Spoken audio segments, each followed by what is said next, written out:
Despite Saturday's loss, Alabama still has a 54% chance to reach the playoff, the third highest for any team, according to the All-State Playoff Predictor. Georgia and Oklahoma are the only two teams that are over 50%. So they're still looking good for the playoff. Let's talk to Heather and Paul about that. Heather Dinich, Paul Finebaum getting up with us. Okay, so guys, Georgia seems to be close to a playoff lock at this point in the season. They carry that 91% chance to make the playoff, according to the All-State Playoff Predictor. Heather, I'll start with you. Is there any team that can knock off the Bulldogs? I don't see it, and I'm not going to pick it. Look, Kentucky has the momentum. They have the magic, but they're also banged up on defense, particularly up front.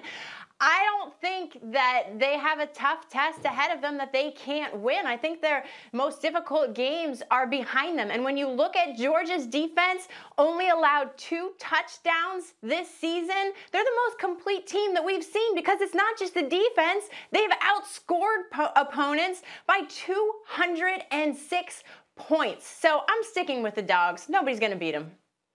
Paul, what do you think? And let's put up those percentages again, because that is just astounding, the percentage, the playoff predictor's idea of their percentage chance to win. Ryan, the only game that I think could even be interesting, and I didn't say lose, but interesting would be the Florida game in 2 weeks in Jacksonville. It's the ultimate rivalry game. But having seen Florida against Alabama, which they looked pretty good, and Kentucky, which they threw the game away, I don't see it happening. And I know it's not on the board. Alabama lurks as an SEC championship game. But quite frankly, they could lose that game. They could not even show up for that game, and they're still in the playoffs. When you think about that FPI ranking making it look like Georgia is a lock really to win out. Now, guys, with the surrounding uncertainty at the top in college football this season, I want to bring back the bet your house thing. Apparently, we want to put people out of their houses. So let's put you guys in that position. Paul, I'll start with you. Bet your house. Alabama will be in or out of the college football playoff. I don't think I've gone against Alabama in 10 years, but I'm betting my house against them this time. I don't see it because they have to play Georgia. They can negotiate the rest of the season. They probably will if you look at the FPI. They don't have what I would call a really dangerous game left. Of course, I didn't think Texas A&M was a dangerous game.